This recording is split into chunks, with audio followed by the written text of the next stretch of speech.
Mes chers compatriotes, togolaises, togolais, ce jour du 22 octobre 2017, je vous ai convié pour qu'ensemble nous puissions parler de notre pays, le Togo, suite aux événements que vous savez qui se sont déroulés depuis le 19 août 2017 et suite aux manifestations de l'opposition qui a été réprimée dans le sang, et nous notons surtout la perte de vies humaines. Mais la vidéo que je réalise ensemble avec vous ce soir, ce n'est pas de remuer le couteau dans la plaie, mais c'est de partager mes analyses avec nos concitoyens qui sont dans la diaspora et qui sont aussi au Togo, partout dans le monde, pour voir quelle est l'issue, quelle sortie de crise nous pouvons avoir au Togo. Depuis 27 ans que dure la lutte démocratique, la lutte pour une alternance à la tête de l'État togolais. Mais nous ne pouvons pas proposer des solutions à nos problèmes sans avoir fait un diagnostic des maux qui minent la société togolaise. Permettez-moi tout d'abord, avant de rentrer dans le vif du sujet, présenter mes condoléances aux familles éplorées, exprimer ma compassion et mes vœux de prompt rétablissement aux blessés et condamner fermement les agressions, les attentats, les casses de maisons privées et publiques, les morts que nous avons connus, les enlèvements de ces derniers jours.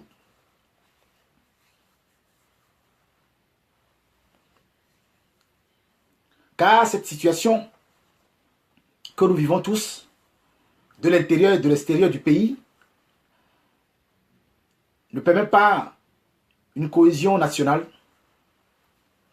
pour que notre pays puisse vivre dans la paix, dans la quiétude. Donc, permettez-moi tout d'abord de relever quelques problèmes que nous avons tous observés depuis la lutte. Et après, nous allons parler des solutions que je préconise pour que notre pays puisse s'en sortir de cette crise qui a tellement trop duré. Je vais, avec vous, analyser les forces de l'opposition et ses faiblesses, les forces du pouvoir et ses faiblesses, et en gros, je ferai une synthèse afin que nous puissions vraiment emprunter la voie de la réconciliation et emprunter la voie d'un vivre ensemble qui sera agréable pour nous tous.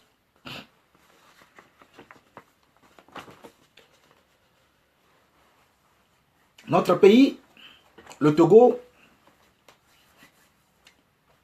le premier constat que j'ai fait est que notre pays, le Togo, vit une crise grave,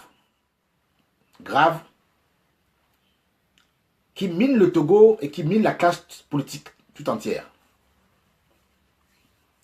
Cette crise, elle est sérieuse, elle est grave, parce qu'elle provient du fait que la majorité des Togolais contestent la légitimité de l'actuel chef de l'État, ainsi que les institutions qu'il incarne et qu'il met en place pour régler les problèmes du pays. Cette crise politique vient se superposer à la triple crise que nous pouvons appeler une crise éthique, une crise identitaire et une crise managériale.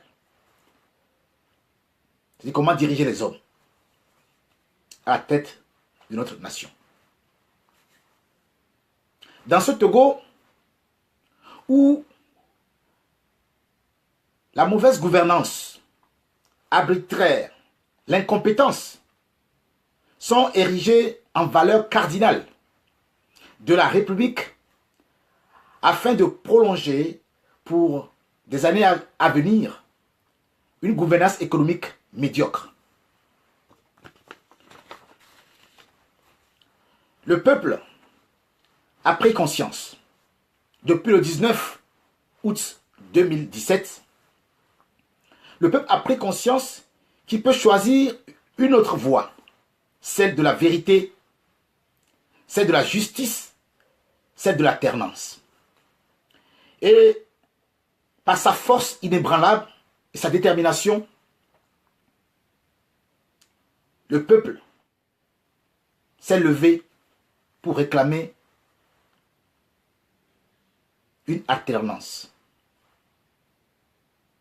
Cette démarche est salutaire, car le Togo ne peut se construire ni sur la base du mensonge, ni sur celle de la division, et encore moins du silence coupable. Parmi les acteurs politiques, opérateurs économiques, dirigeants d'institutions, représentants des organisations, de la société civile, aucun, en raison de son expérience personnelle ou en se référant à la mémoire collective, ne peut se prévaloir d'une méconnaissance de cette situation, ni justifier la force d'inertie généralisée qui affecte le corps social dans son ensemble. Chacun connaît la vérité, autant que les causes du mal togolais, mais nul n'accepte de le dire et de l'assumer politiquement. Au Togo, chacun sait qu'une frange très minoritaire de la population gouverne le pays sur la base exclusive de considérations ethniques et claniques élargies à un cercle politico-mafieux qui régente le pays. Ce facteur déterminant empêche notre pays d'accepter l'indispensable cohésion sociale qui conditionne le développement d'une nation. Chacun sait que le système RPT-UNIR, conscient du nombre, du poids de son influence politique pour éviter et perdre les élections, se maintient favorable et favorise la corruption massive de certains électeurs, certains opposants, pseudo-opposants, voire même certains observateurs électoraux qui viennent parfois dans notre pays faire du tourisme. Mais aujourd'hui, face à la violation permanente des principes de la démocratie,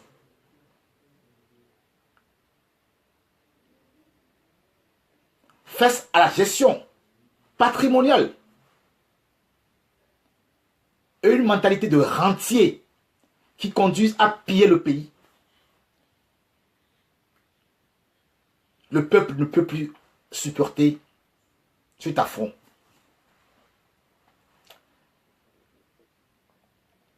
À la crise politique vient s'ajouter la crise économique. La crise économique, c'est-à-dire nos jeunes sortis de l'école n'arrivent plus à trouver du travail. Les activités économiques sont moroses. Et les Togolais qui, auparavant, étaient un pays accueillant, où nous avons observé les Nigériens, les Béninois, les Ghanéens, les Sénégalais, les Maliens, les Gabonais, tous les autres pays venaient apprendre au Togo et même venaient chercher du travail au Togo. Aujourd'hui, n'eût été les efforts qui sont faits, nous pouvons observer qu'il y a la crise dans laquelle nous sommes, elle est grande. Elle est très grande. Donc aujourd'hui, nous allons parler entre nous, parler vrai.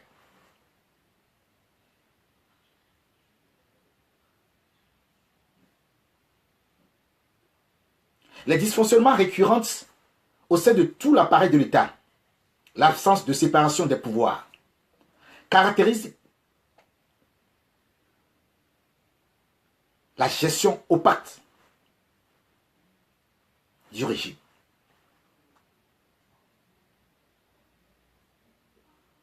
Et le silence de certaines élites, soi-disant intellectuelles, qui participent aussi à cette mauvaise gouvernance, où la reddition des comptes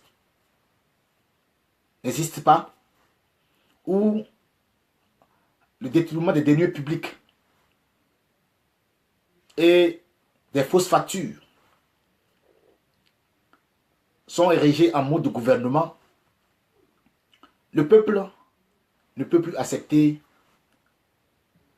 ces comportements qui sont blessants vis-à-vis d'un lambda, un citoyen lambda qui cherche le mieux-être, c'est-à-dire le peu qu'il peut trouver pour travailler, vivre paisiblement et vaquer librement à ses occupations. Mais les événements de ces derniers jours nous interpellent tous, Togolais que nous sommes, de l'intérieur et de l'extérieur, à ce que nous parlons vrai des problèmes qui minent notre société. Disons en gros que entre nous Togolais, nous ne faisons pas confiance. Nous ne faisons pas confiance. Voilà pourquoi tous les accords qui ont été établis, tous ces accords n'ont pas été, je peux dire, respectés par le parti au pouvoir. Mais nous ne pouvons pas rejeter la faute sur seulement le parti au pouvoir. C'est ça la discussion que nous allons voir ce soir. Nous allons dire la vérité. Nous ne pouvons pas rejeter toute la faute sur le pouvoir. Nous allons analyser les erreurs du pouvoir et les erreurs de l'opposition. Mais le plus important, c'est où allons-nous? Où allons-nous? Nous allons aller pour que le Togo sorte de cette crise qui a trop duré.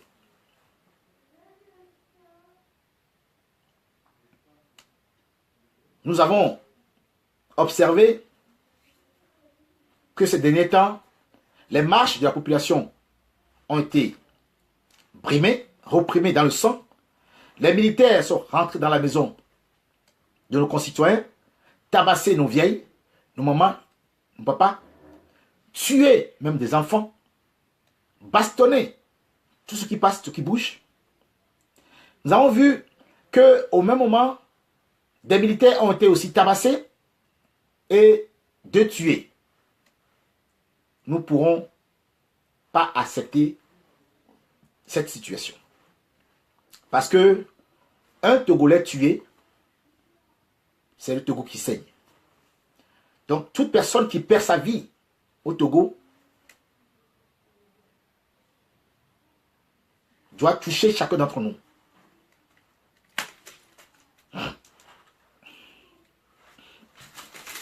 Donc, doit toucher chacun d'entre nous. Donc, ce que nous devons aujourd'hui constater, c'est que c'est vrai que beaucoup de les pays qui sont voisins, comme le Ghana, le Bénin, la Côte d'Ivoire et le Burkina, veulent nous aider à avoir une sortie de crise. Mais nous ne pouvons pas avoir une sortie de crise si les vrais problèmes se posent. Parce que nous devons dire qu'au Togo, c'est l'armée qui gouverne. C'est l'armée qui gouverne. C'est pour cela que, malgré que le pouvoir est dans la main d'un civil, Faure Gnassingbé, Monsieur le Président Faure Gnassingbé est, en gros, encerclé par les militaires qui ne lui permettent pas d'avoir une main libre sur certains dossiers. Mais aujourd'hui, le peuple pose des conditions qui sont des conditions réelles. C'est-à-dire que le peuple ne veut plus de la gestion du président Faure et du régime uni EPT. Mais ce que nous devons dire la vérité à la population. Nous devons dire certaines vérités à la population. C'est qu'aujourd'hui, nous avons un camp qui dit que le mandat du président est en cours. Le mandat du président est en cours. Les élections et les législatives seront organisées l'année prochaine avant que ces événements n'arrivent. Et d'aucuns Togolais diront que, mais si nous regardons le Burkina,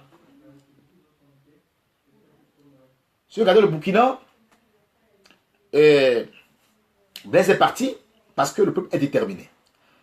Si nous regardons ce qui s'est passé par rapport en Tunisie, en Égypte, le mouvement populaire a fait aussi partir le gouvernement établi. Mais ce que nous devons savoir, c'est que au Togo,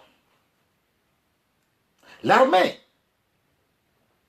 est la clé. Et cette armée-là, il faut que chacun le sache, elle est clanique. C'est-à-dire que c'est une armée qui, les grands dirigeants de cette armée-là proviennent d'un seul village, d'une seule région. Et c'est parmi eux que les grandes décisions sont prises. Et c'est parmi eux, ce socle-là, que les postes de commandement sont distribués. Donc, c'est un clan qui est solide, qui, de par l'échec de transition qu'on a connu au Burkina, en Égypte, Tunisie, cette armée s'est reformatée. Ils ont restructuré, ils ont rebétonné pour que cela leur arrive. Voilà pourquoi vous avez vu ces événements dramatiques du 18 et du 19 la fois dernière. Mais ceux qui n'ont pas encore l'âge mature, en 90,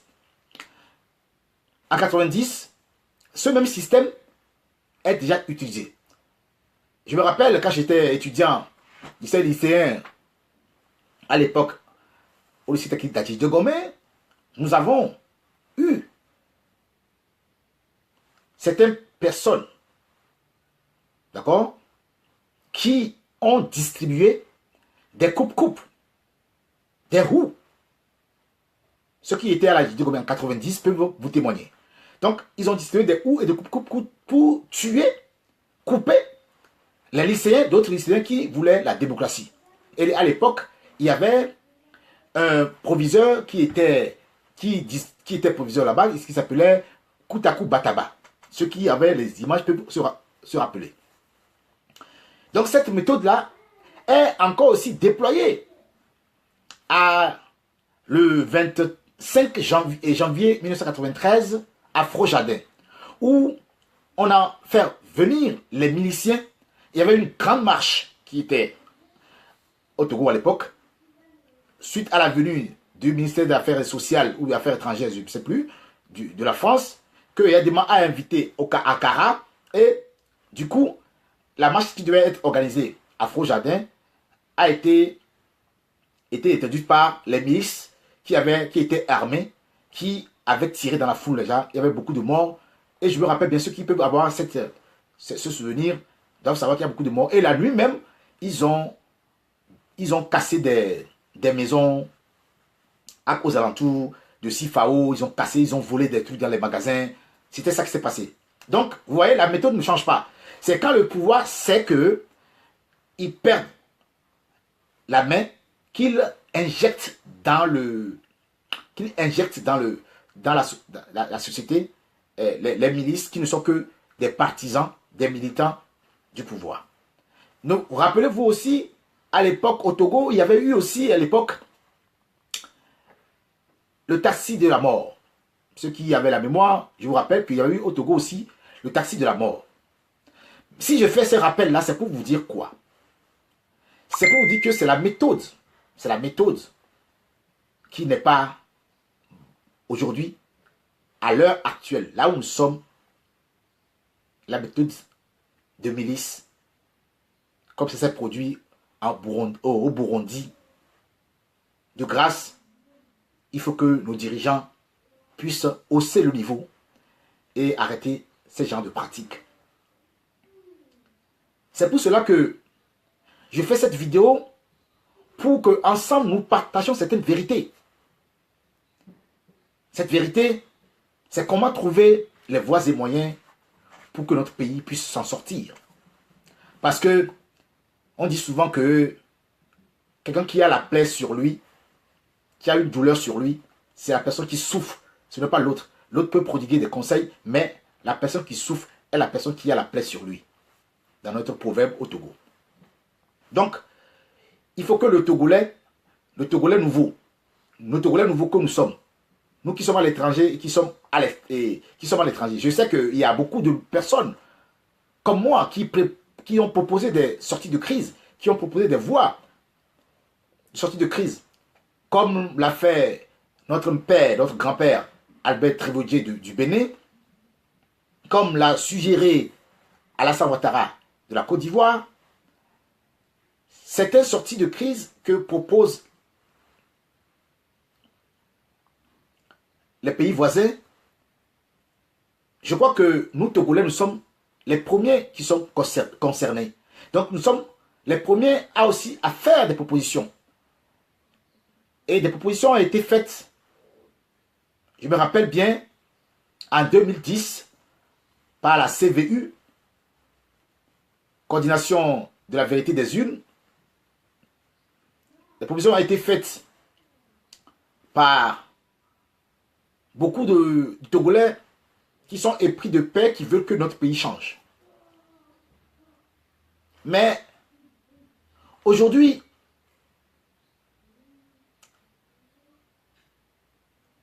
la colère a gagné les cœurs. Aujourd'hui, beaucoup de Togolais sont blessés. Aujourd'hui, beaucoup de Togolais de l'intérieur et de l'extérieur ne dorment pas. Aujourd'hui, beaucoup de Togolais sont animés de la haine de leurs compatriotes, du mépris, suite aux derniers événements qui sont produits.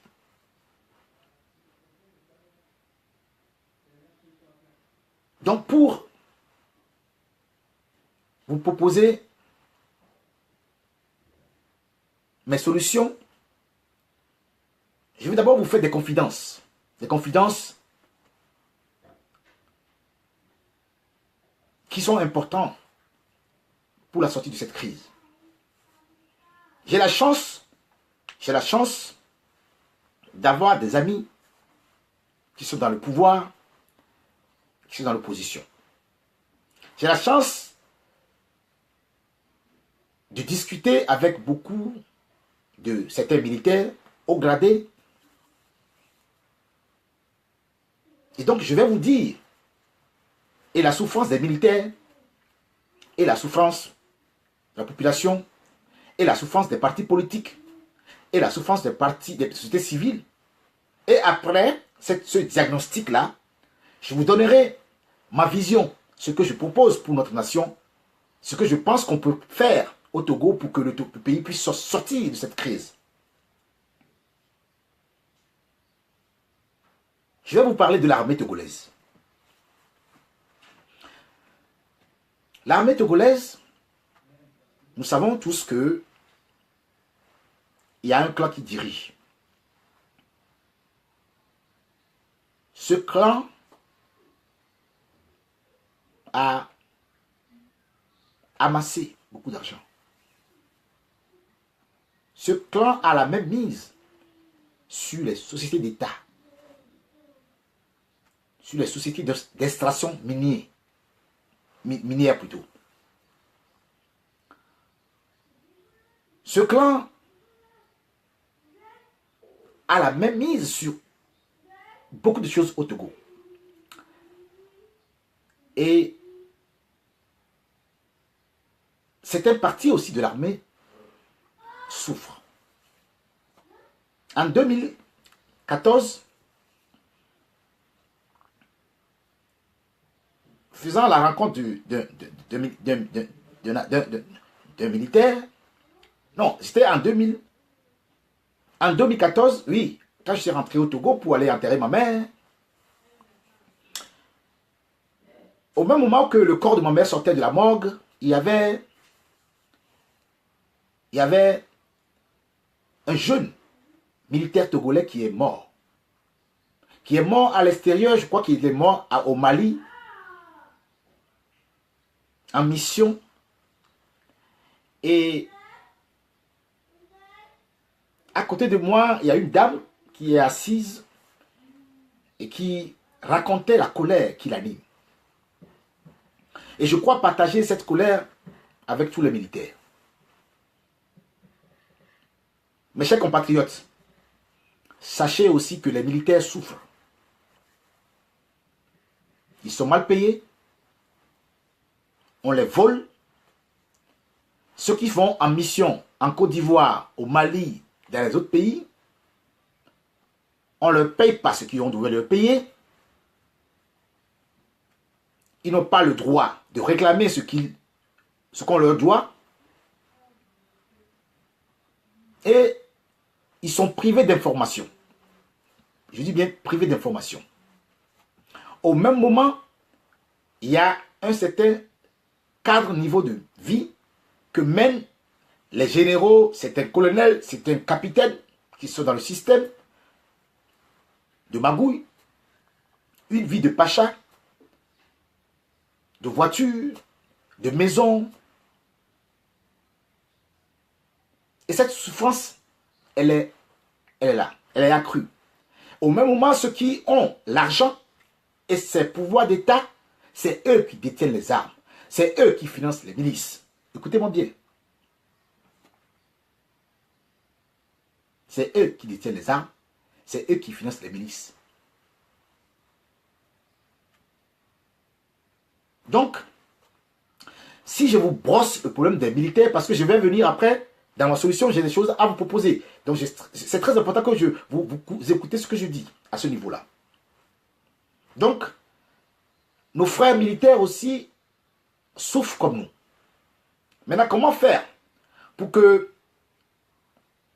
ce qu'on envoie bastonner la population? Entre parenthèses, sachez que les militaires qui vont partir, qui sont partis, qui réprimandent la population, souvent sont drogués. Je répète, les militaires qu'on envoie pour réprimer la population sont drogués. Dans la nourriture, dans la boisson. Donc, parfois, ils arrivent sur le terrain.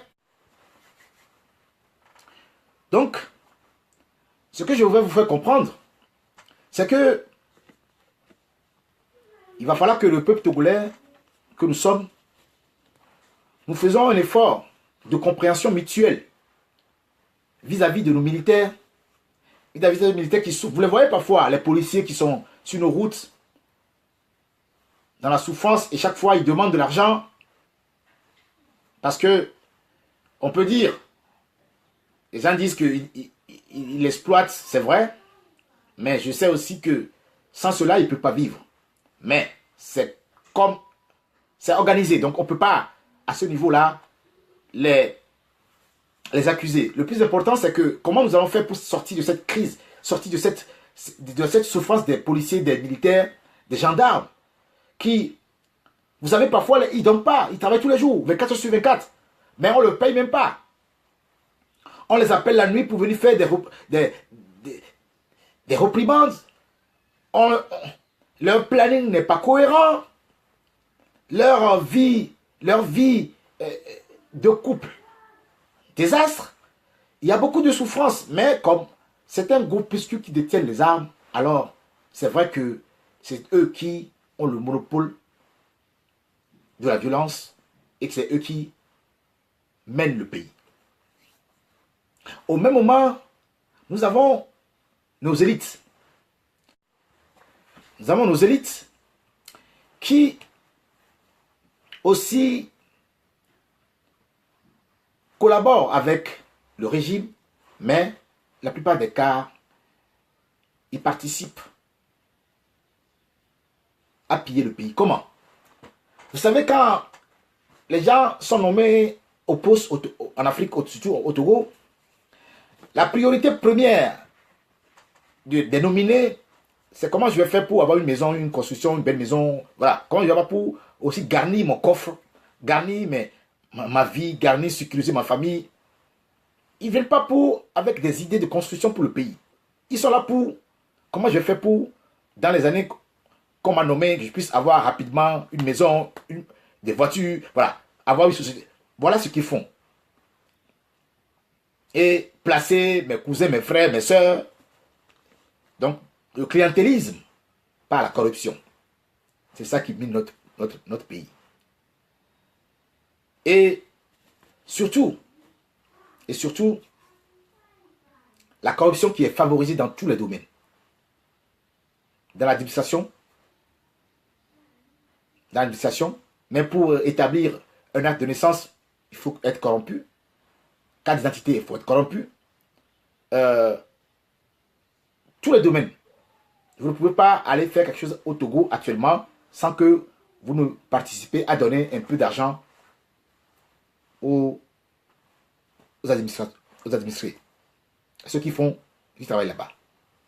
Parce qu'ils sont mal payés. Donc, nous allons parler de la population, des jeunes qui sont sortis de l'école, qui n'ont pas de travail, ils font des émigrants. Le grand marché qui a brûlé, donc l'économie togolaise est devenue morose. Le grand marché de Lomé et de Kara, ce qui a fait que l'activité a chuté.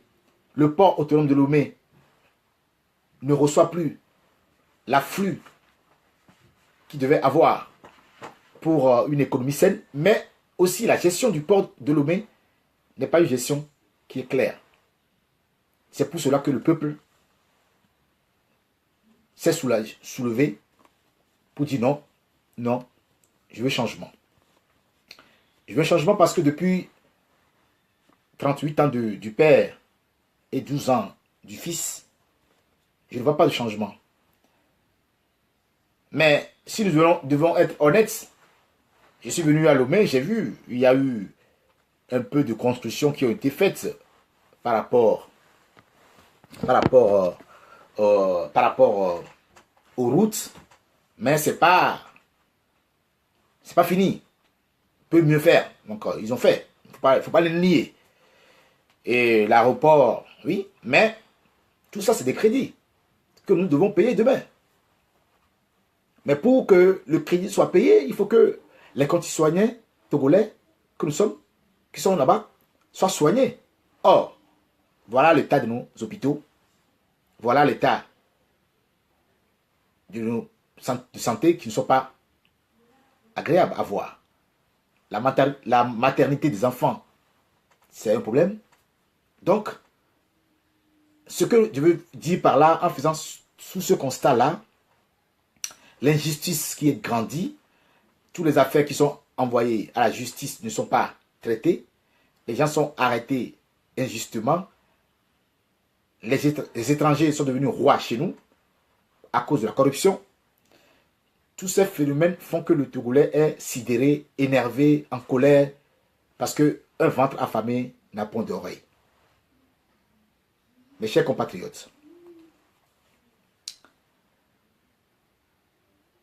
partant de ce constat,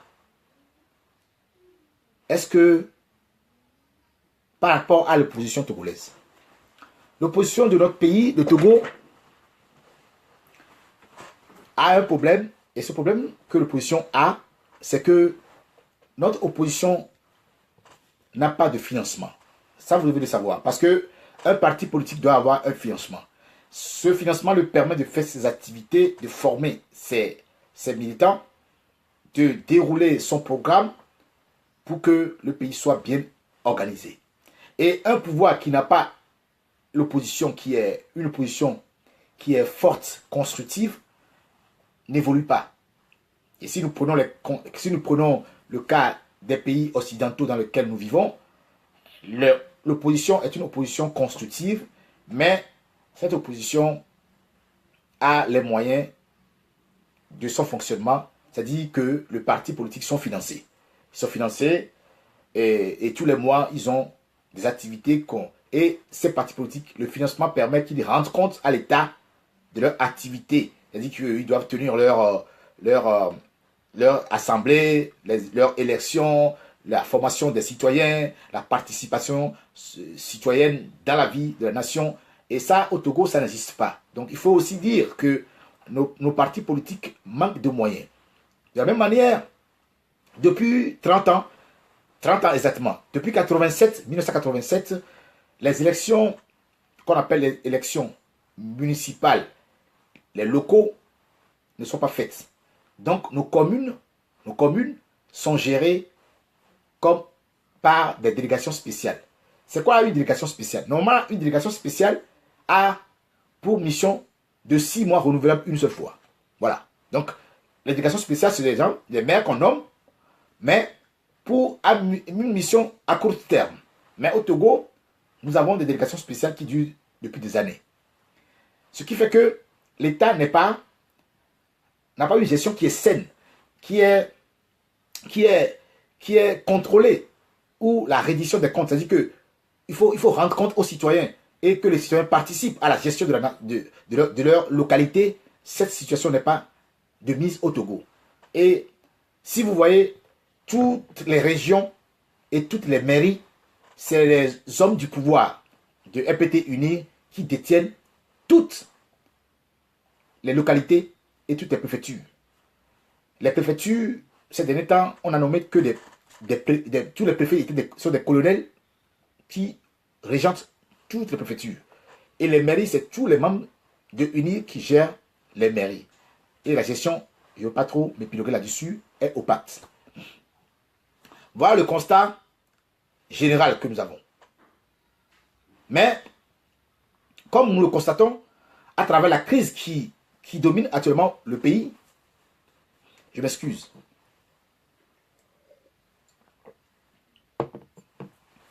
Comme nous voyons par rapport à la crise qui domine actuellement le pays, c'est que comment faire pour que le Togo puisse avancer. Donc, moi, j'ai des pistes de solutions à proposer. Ces pistes, peut-être, ont été proposées par d'autres personnes, mais on va le dire, je vais le dire, et que peut-être les gens vont critiquer, Certains, ça va les convenir. Mais chacun peut aussi apporter des idées pour améliorer ce que je veux dire. Donc, nous sommes face à deux problèmes. Deux problèmes. C'est que les conditions demandées par l'opposition sont les suivantes. Ramener la Constitution de 92. D'accord? Application immédiate de la Constitution.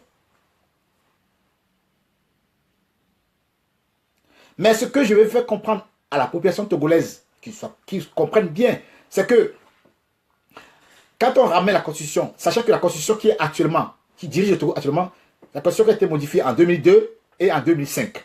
Donc si on ramène la Constitution de 92, ça prend effet immédiatement. Ça veut dire que, normalement, en droit, quand on dit que la Constitution prend effet immédiatement, normalement, la Constitution frappe immédiatement. C'est-à-dire que Monsieur le Président de la République, fort, va... Le mandat dans lequel il est frappé, donc il lui reste 3 ans, mais les élections à venir, dans le droit, hein, il est, après 2020, il peut être aussi candidat pour 2020. Voilà, le droit. Si on applique immédiatement. Mais les politiques disent, non, il a déjà fait, les politiques disent, hein, il a déjà fait 12 ans, donc il n'a qu'à partir. Voilà. Voilà, il faut qu'on... Maintenant, nous, on va parler de droit parce qu'on ne va pas focaliser tout et puis qu'on va dire n'importe quoi. Non, non. Il faut que... Parce que c'est ça que comment on dit, la communauté internationale. C'est quoi la communauté internationale? C'est la France, les États-Unis, les Allemands, l'Union européenne, c'est ce qu'ils disent. Donc, et si vous avez, et ceux qui ont pu lire la lettre de Tévodjé, et notre papa, l'ancien du Bénin, il a bien écrit dans sa lettre, finir le mandat, personne. C'est-à-dire personne, et je sais ce que je veux dire à toute la population aujourd'hui. Les partis politiques togolais ne disent pas la vérité. Voilà la vérité. Personne des partis politiques ne nie pas que le président de la République doit aller terminer son mandat. Personne ne nie. Voilà ce que vous devez comprendre. Personne ne nie. Donc, qu'on ne vous trompe pas, parce que la population, qu'on ne vous trompe pas, quand ils vont ramener la 92, qu'on ne vous trompe pas. Maintenant, on nous dit, voilà, eux, ils ont la force. Ils ont les moyens. Donc, on va parler vrai. Hein. Même si Faure Gnassingbé quitte le pouvoir aujourd'hui, UNI ne va pas être dissoute. Hein?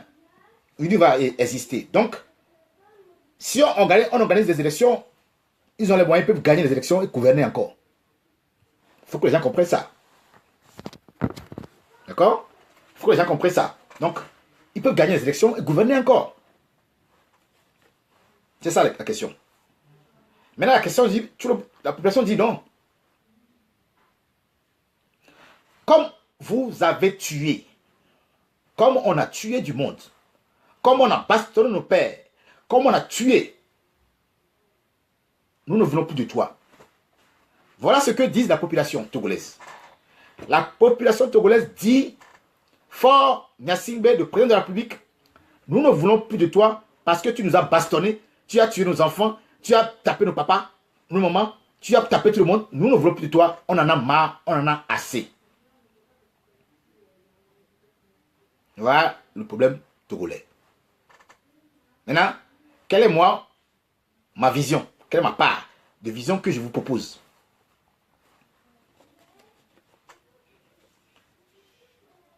Objectivement parlant, c'est-à-dire, moi je me mets à la place du président de la République togolaise.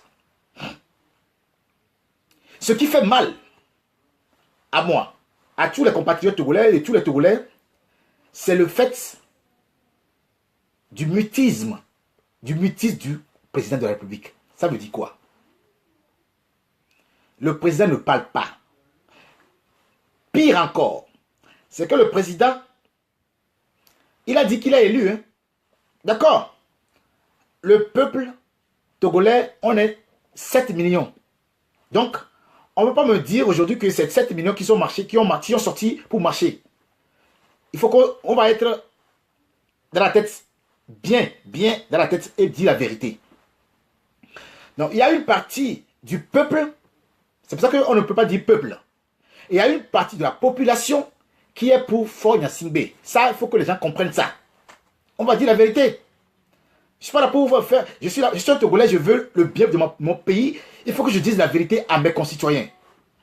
Donc, il y a une partie qui est pour Faure Gnassingbé. Il y a une partie qui gagne de l'argent. Il y a une partie qui vit. Mais ce n'est pas parce que c'est pas tous les partis qui sont. C'est pas tout le monde qui est sur Faure Gnassingbé. Ce n'est pas eux tous qui vivent une vie de joie ou paisible. Soyons honnêtes.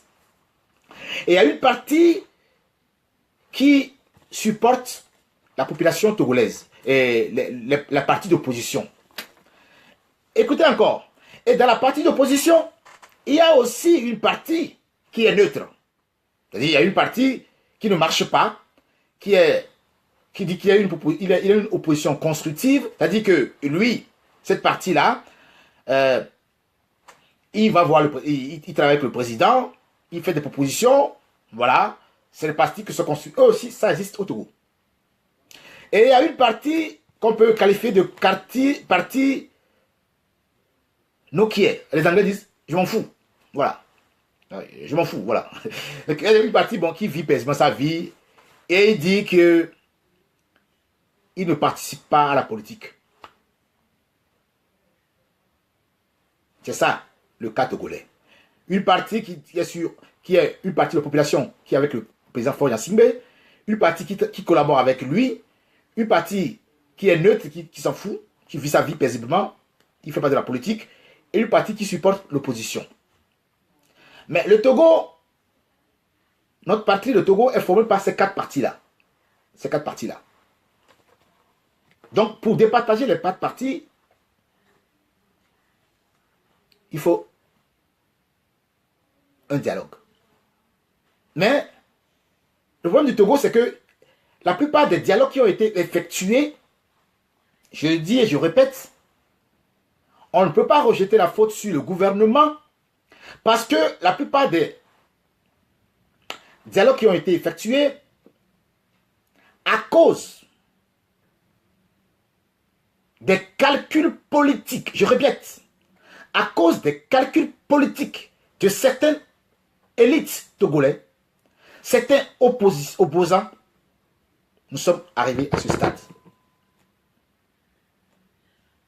N'oubliez pas le cas de l'élection législative en 1994 entre Edem Kodjo et Agboibo, entre UFC et CAR.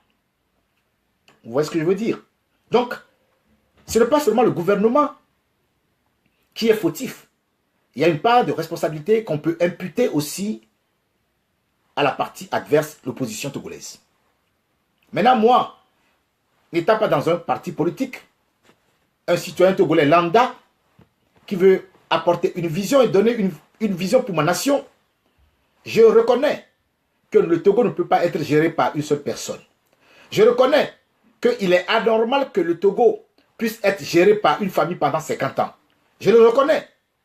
Je reconnais qu'une seule famille ne peut pas régenter la nation depuis 50 ans et nous voir grandir et nous va rester comme ça. Mais je reconnais aussi que après la guerre, il y a toujours un moment de dialogue. Mais ce qui fait défaut au Togo, c'est que notre dialogue n'a jamais été franc. Parce que ce dialogue est plein de roubadisme. Et les gens font des ruses pour rester au pouvoir. Mais le cas dans lequel nous sommes aujourd'hui,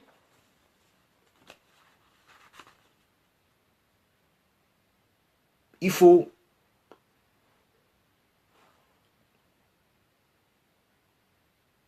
que nous ne pouvons rien faire au Togo si nous n'intégrons pas l'armée. Je répète, nous ne pouvons rien faire avancer notre processus démocratique si l'armée n'est pas une partie intégrante de la résolution de nos problèmes. Pourquoi? Je vais être clair. Pour que les gens me comprennent, nous devons impliquer l'armée dans la gestion de la nation togolaise pour que la paix puisse arriver au Togo. Je répète, nous devons impliquer l'armée pour que la paix règne au Togo. Donc, je vais attaquer mes propositions que je fais au peuple togolais.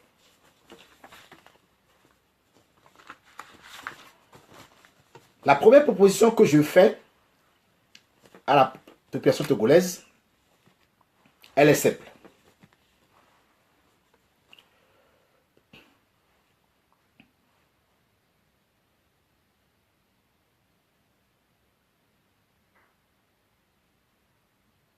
La semaine qui suit, cette semaine,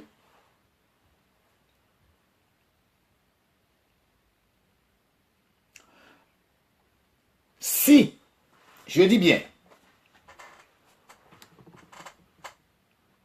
le président de la République, Faure Gnassingbé, moi-même, qui suis là, j'étais fâché contre lui.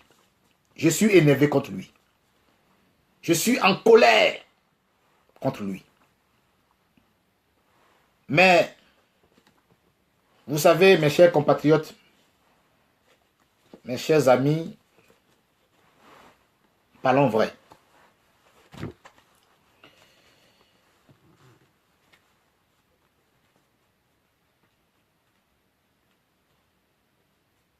Nous souffrons beaucoup au Togo. C'est parce que le Togo est exceptionnel. C'est parce que le Togo est un pays qui étonne le monde. C'est parce que le Togo est le dernier qui n'a pas encore eu une vie démocratique, apaisée, constructive, réelle, que je demande au peuple togolais, au président Faure Gnassingbé, à tous les membres de unir, à tous les partis de l'opposition togolaise.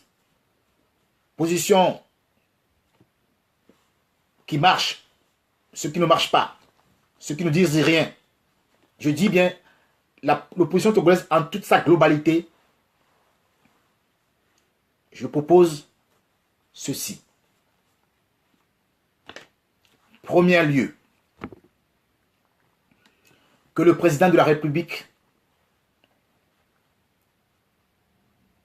pour sortir avec la tête haute, fasse un discours à la nation togolaise en demandant pardon solennellement à la nation togolaise, car je sais que mes concitoyens peuvent comprendre votre souffrance. Comme on le dit souvent, nous vous avons calomnié, nous vous avons insulté, nous vous avons méprisé, mais seul Dieu connaît les cœurs. Seul Dieu connaît les raisons. Seul Dieu connaît les tenants et les aboutissants de cette crise togolaise. Ayant foi à notre Créateur, et que sachant que l'homme propose mais Dieu dispose, et que nous n'avons pas de force, je voulais participer à la résolution de la crise togolaise en vous proposant ceci. Avant de commencer par notre président de la République togolaise, je vais d'abord parler aux Togolais. Je demande à nos compatriotes togolais, où que vous soyez, les adeptes des réseaux sociaux, de faire attention à ce qu'on envoie, à ce que nous postons. Des fausses informations qui discréditent notre armée. Des fausses informations qui sont venues d'ailleurs pour créer une image qui ne passe pas des vraies images de notre armée. De quoi que l'armée togolaise fasse, Ce n'est pas toute l'armée qui est mise en cause. Ce n'est pas toute l'armée qui est mise en cause. Pour cela, je vous demande de grâce, Togolais et Togolaises, de ne pas poster tout. Parce que après tout, notre armée est notre armée. Comme on dit, un enfant qui est voleur pour sa mère et son père est toujours un enfant voleur. Mais les parents vont chercher à le faire pour qu'il change. Et comme je sais que chaque humain a un côté positif et négatif en lui, je demande à tous mes concitoyens de faire preuve de respect mutuel. Parce que j'ai remarqué aussi que même sur les toiles de Facebook, WhatsApp ou Snapchat, les gens s'insultent. Les gens n'arrivent même pas à discuter. Les gens n'arrivent même pas à avoir une discussion courtoise. Ils n'arrivent pas à échanger. On s'insulte. On se dénigre. On ne cherche pas à comprendre l'autre. Et pour comprendre l'autre, il faut se mettre à la place de l'autre. Oui, moi-même qui suis là à Forson Koué, j'ai fait une vidéo dans laquelle j'ai insulté le président Faure Gnassingbé. Je l'ai insulté. Mais aujourd'hui, je demande pardon.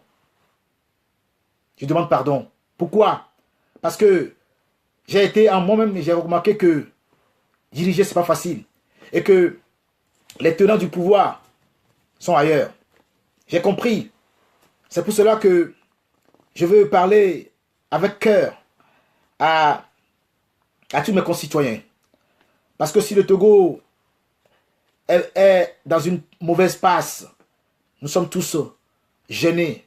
Nous n'arrivons pas à dormir la nuit. Nous n'arrivons pas à fermer les yeux parce que les images d'atrocité nous viennent dans la tête. Les images d'atrocité nous viennent et nous rongent le cœur. Mais, comme l'a dit Gandhi,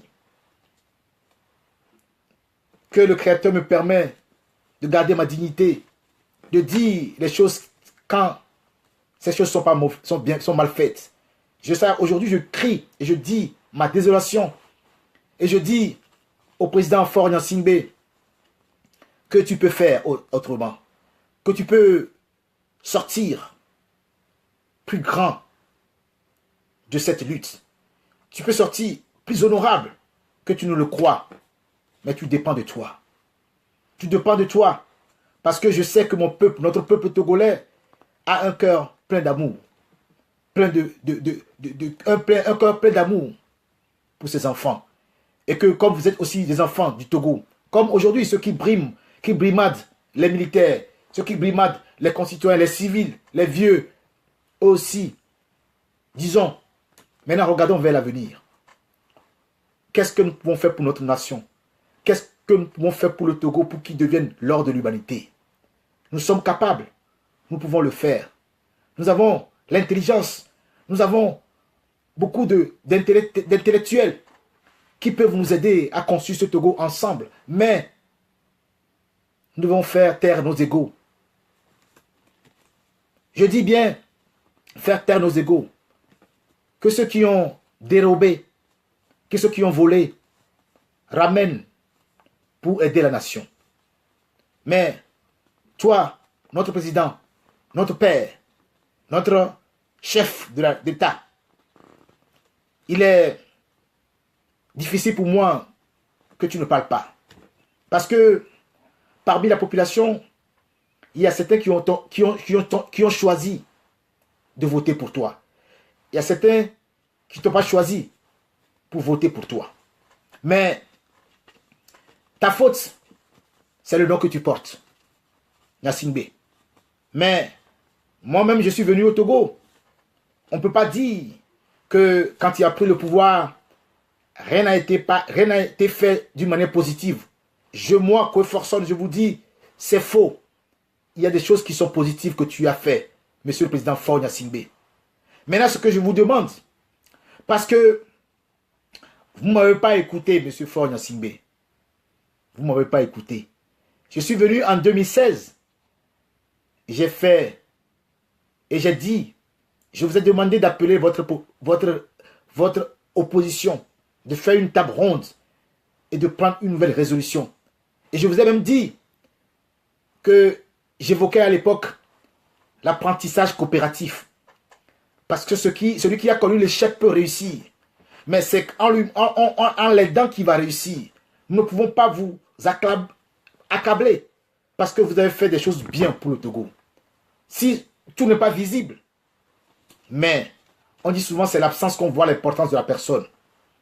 Mais aujourd'hui, ce que moi je veux, votre silence n'est pas bon. Votre silence ne fait qu'avenumer la situation. Donc, vous avez le choix entre vous de décider de sortir par la grande porte. Et j'ose croire que vous avez un cœur. Étant donné que vous avez des enfants. Alors, quel est l'avenir de ces enfants, Monsieur Faure Gnassingbé? Quel est le nom que vous allez laisser pour ces enfants? Quelle image que vous allez laisser pour redorer l'image, redorer votre image? Parce que ce qui reste pour un être humain, c'est son nom, sa dignité. Thomas Sankara est mort, il est vivant. Mandela est mort, il est vivant.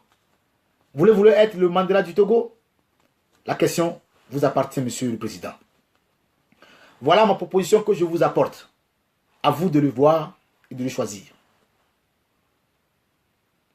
Malgré que vous avez fauté contre la nation togolaise, par votre silence, votre mutisme, votre cécité, je vous demande dans les jours à venir de vous dépasser, de convier une réunion avec tous les partis politiques. Je répète, les militaires, la société civile, tous les corps du Togo, vous convoquez d'urgence une réunion à la présidence et vous parlez à huis clos entre vous. Vous pouvez le faire. Je crois que si vous prenez le téléphone pour appeler tous les opposants un par un, je suis certain qu'ils accepteront. Et je suis certain qu'on nous dira que les Togolais sont magnifiques. Deuxième chose, un dialogue urgent, très urgent à établir. Libérer les prisonniers, tous les prisonniers politiques, y compris votre frère Pacha Gnassingbé et les co-détenus, libérés. Faire annuler toutes les procédures contre tous ceux qui sont arrêtés pour les marchés brûlés de Kara et de Lomé, dissoudre le gouvernement, dissoudre l'Assemblée nationale. Je dis bien, dissoudre l'Assemblée nationale, bloquer la constitution togolaise. Vous le mettez en veilleuse, cette constitution togolaise. Le retour sécurisé et la liberté de circulation assurée à tous les compatriotes, opposition, journalistes, société civile et les autres qui ont fui le pays, qui sont partis au Ghana, au Bénin, et les membres de la diaspora qui veulent rentrer pour construire le pays. L'arrêt des harcèlements exercés sur les opposants, les militaires, les policiers, les forces armées, les civils et tout.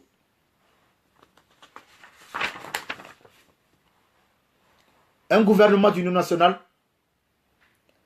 composé avec une feuille de route claire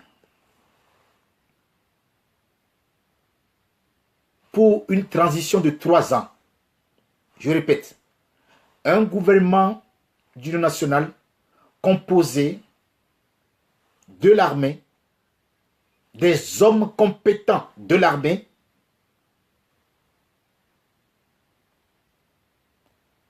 des sociétés civiles sur les critères suivants.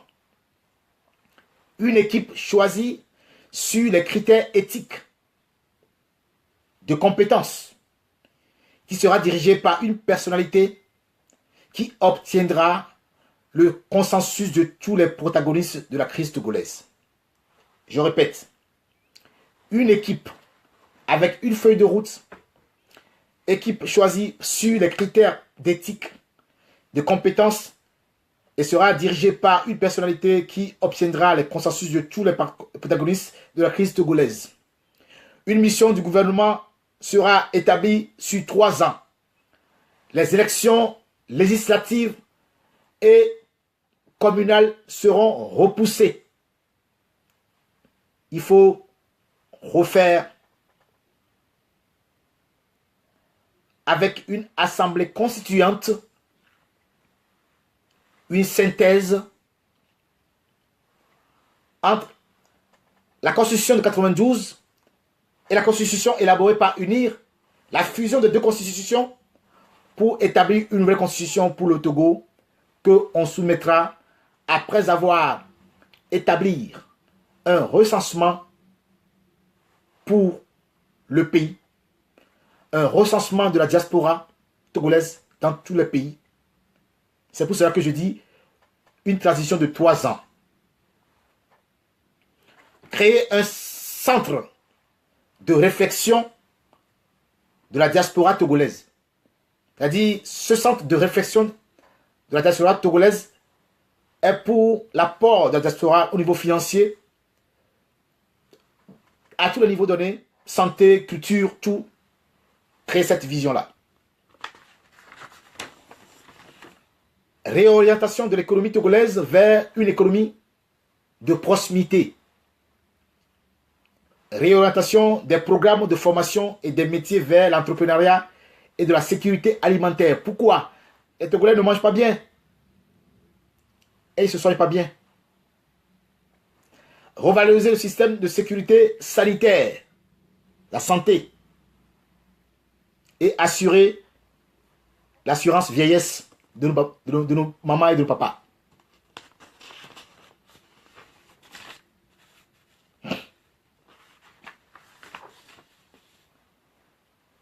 Création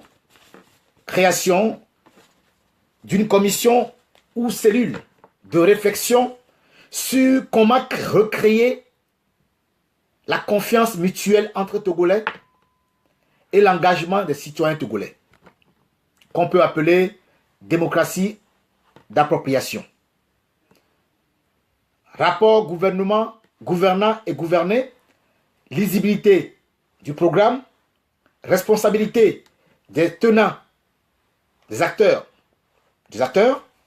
réactivité face à la démographie du pays, c'est-à-dire qu'aujourd'hui, la population grandit. Donc, il faut qu'on arrive à trouver quelle est la politique qu'on peut mettre pour un développement harmonieux du Togo par rapport à sa démographie.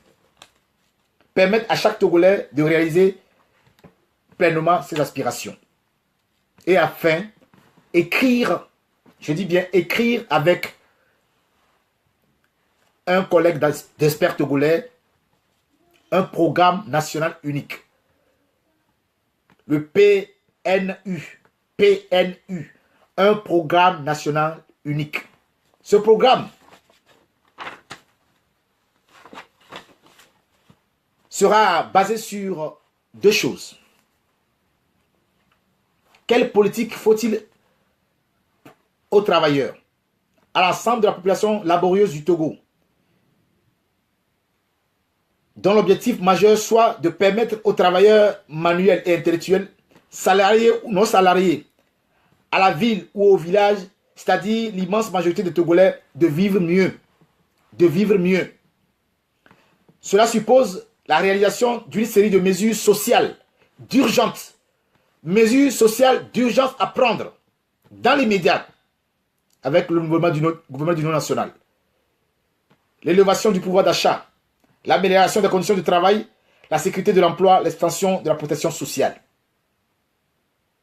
Cela suppose aussi une organisation d'un vrai politique d'équipement sociaux, culturels, depuis le logement jusqu'à l'éducation, en passant par les transports urbains. Amélioration de la vie, son cadre, sa qualité, voilà les tâches prioritaires d'une nouvelle politique que le gouvernement d'union nationale doit mettre en place. Voilà les tâches. Maintenant, le Togolais qui m'écoute doit se poser la question de savoir est-ce que le président Faure Gnassingbé doit rester au pouvoir ou pas. Cela dépend des actions qu'il va mener les jours à venir. C'est-à-dire convier tous les Togolais et faire un discours à la nation. Dans ce discours où il déterminait sa volonté de faire bouger le Togo.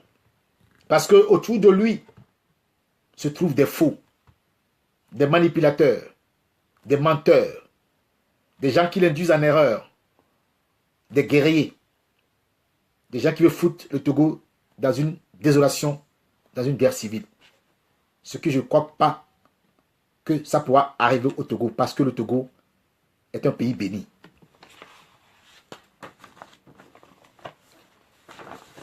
Donc, avant toute élection, il faut un recensement.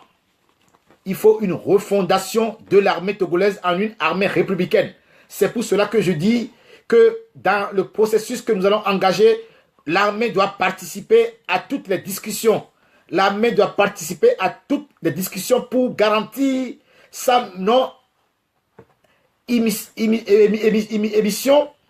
qui ne s'immisce pas dans l'activité vie privée, dans la vie publique, comme cela. Que l'armée décide de ne plus être observateur qui intervient temporairement, mais qui soit acteur. Donc je préconise que l'armée togolaise, qu'on soit clair, qu'il soit acteur dans la lutte. Parce que si nous ne faisons pas cette vérité, nous nous trompons. C'est l'armée togolaise qui détient le pouvoir au Togo. Soyez-en clairs. Donc, une transition qui va durer 3 ans, où on va refaire les fichiers électoraux, les codes électoraux, changer les membres du Conseil constitutionnel, changer les membres de la HAC, changer tous ceux qui sont dans les juges administratifs et refaire une réforme judiciaire, proposer des élections des juges, notamment ceux à qui la justice administrative et les hautes juridictions sont confiées.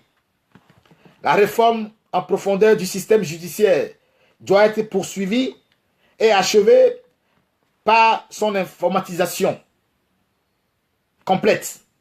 Les instances décisionnelles parlementaires devront être aussi informatisées.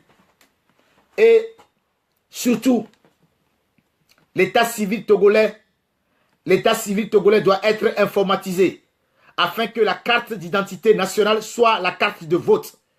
Que la carte d'identité nationale permette aux Togolais de voter. La carte d'identité nationale sera la carte de vote, ce qui fera une économie à long terme par rapport à l'émission des cartes d'électeurs.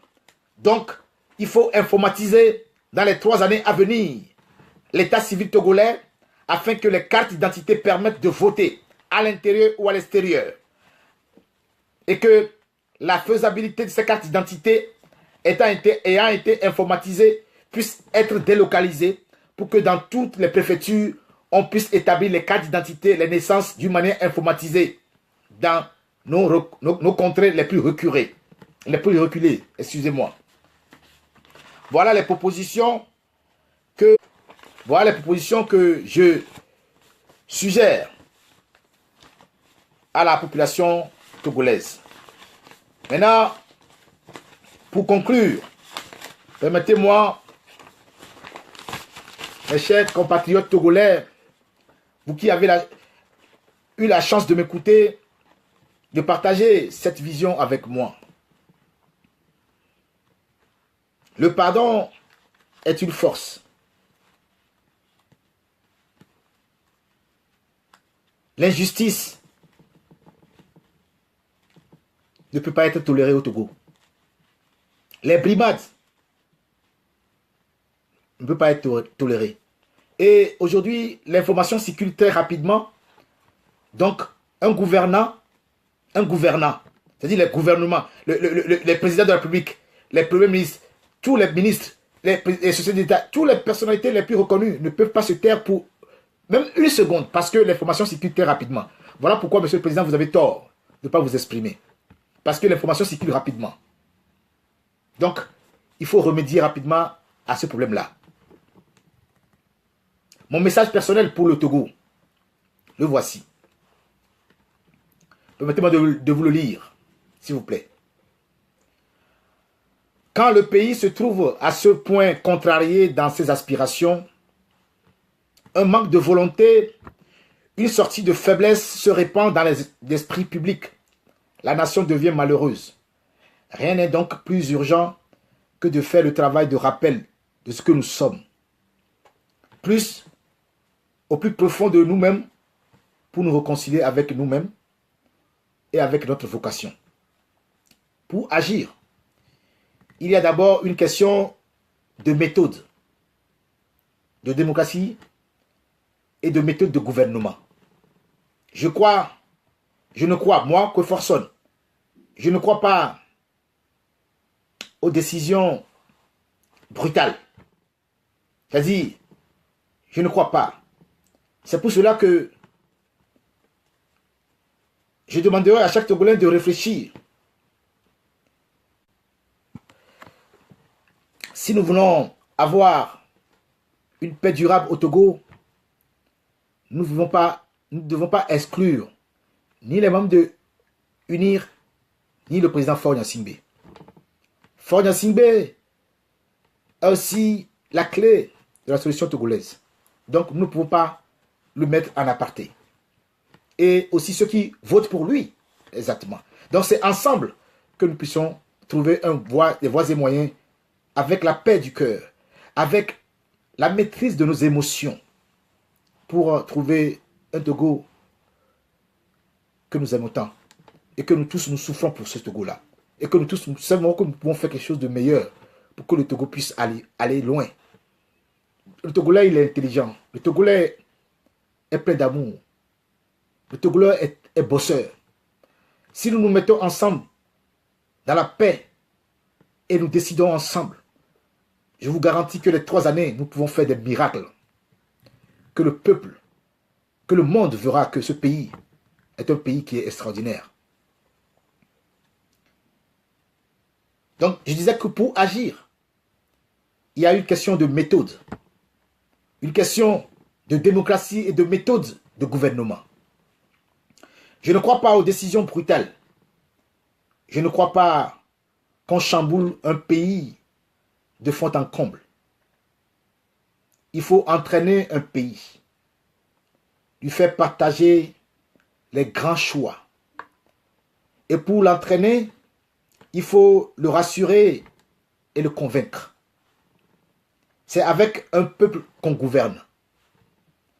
Et non pas contre lui, ni contre lui.